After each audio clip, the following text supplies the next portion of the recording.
So I did my project on ice cream, as you can see. And so I guess I wanted to do this project.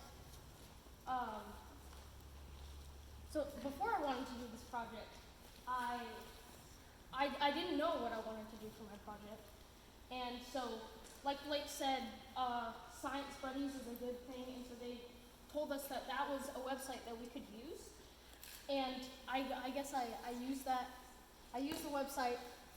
I found a lot of things I liked, but I didn't. I also found something else, which was a video of somebody making ice cream. So it wasn't really a project, but it was ice cream.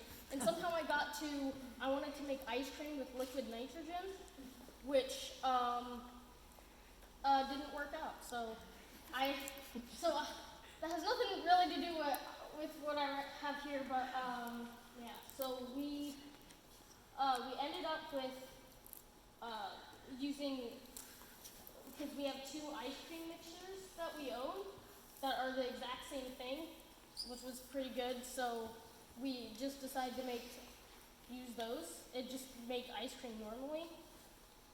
So my hypothesis was, I thought that the cream in ice cream is what makes it thicker or not liquid, is because that's what it is at the beginning, which I'll get to in a sec. But I did watch, there's on Disney Plus, there's something called The World According to Jeff Goldblum, I think that's how you pronounce his name, where he talked about ice cream on one of his things, and he talked about how like the ancient Greeks, they didn't have ice cream, but they had like these slushy things where they would like walk up to the mountains where it was really cold, and they'd take ice blocks and then they'd smash them with honey to make that kind of thing. And so yeah. So back to the other thing. So what makes ice cream not liquidy is, I guess you have to freeze it, but you also have to put in air, which the cream and the fat helps with that. So what you do is, like the mixer, what it does is it freezes it, but at the same time it mixes it.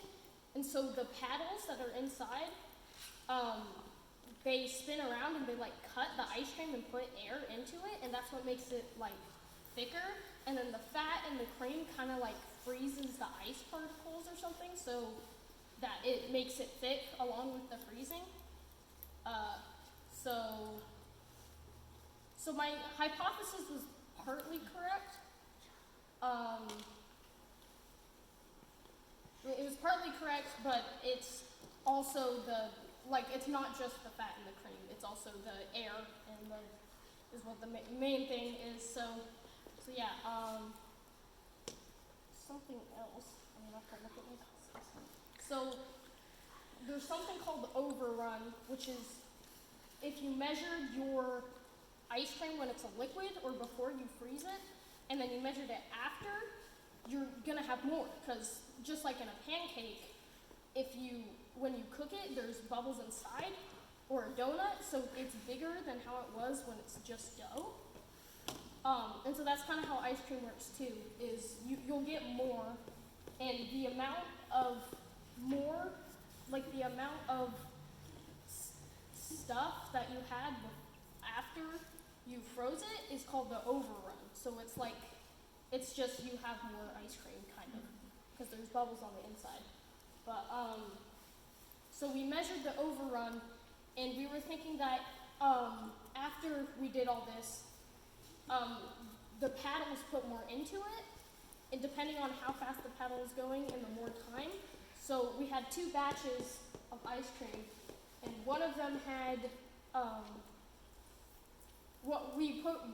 they put both of them in for 25 minutes, but then one we did for 7 minutes longer. And so, and it ended up being that there was more overrun because more air was put into it. So yeah, so that was kind of what yeah. Any questions? Mom? what size bubbles make it fluffier, and how do the cream and the paddle length of time affect those bubbles? So you normally, like when you have, like if you make eggs or something, there'll be like really big bubbles. And I was always told that you want to pop the bubbles and you want to have as least bubbles as you can to make it better. But for ice cream, you want smaller bubbles. You want really small bubbles. Because it's more, I feel like you'll get a larger overrun if you have smaller bubbles, maybe. So the paddle helps cut like the bubbles and stuff and like make them smaller. And What did the cream do? the cream, I think the cream in the fat is what freezes it. What? It's in your note cards. But it's around. Leading the witness. That's right.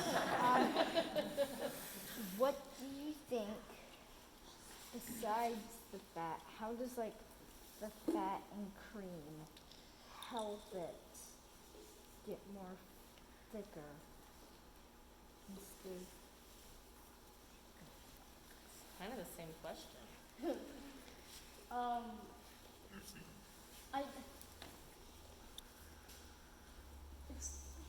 I have no idea. Like, I don't know if I already said that or something, but Okay. I guess you just add more cream and there's more ice cream. Why did you decide to use cow's milk as opposed to other milk supplements? You're talking about like Goat's more than. milk, soy milk, almond milk. I mean, I just thought that was the normal for ice cream. I didn't know there were people who made ice cream with goat milk. How long did it take you to make it? 25 minutes. Or in total, the preparation, I mean, I'm kind of slow, so it just depends. Maybe like 5 more minutes or like a half an hour. Yeah. So was the main difference variable in your experiment the length of time that you blended your two Yes. batches? Okay. And what ice cream batch do you personally prefer? The one for the shorter amount of time or the longer amount of time? I think I prefer the one for a longer. Something I forgot is, so the overrun of the longer one ended up being, the shorter one ended up being, what is it? It says, I think it was like 9.09% more ice cream. And then when we put 7 more minutes, it was 36.36 more. It's kind Whoa. of crazy for just 7 minutes, but yeah. Nice. What flavors of ice cream did you make? Only vanilla, because that's the only thing. Did you add anything to it? We added after? cookie dough, because that was the, What did you? after the experiment. We just And? added in Oreos and fudge and stuff. All right. Oh, one more. Did you bring any samples? No. But we brought ice cream, so I hope that makes up for that. All right. Thank you, Therrin.